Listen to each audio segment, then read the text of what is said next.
Radiators are cold. First thing you want to check is that the lock shield is open.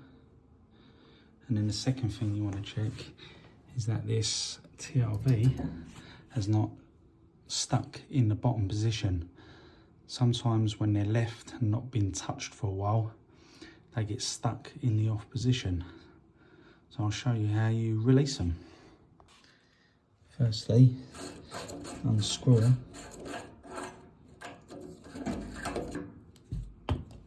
And then with a pair of grips or some pliers, anything like this, get the pin and just release it. But that should do the job. Ow. And I can feel there's now heat coming through.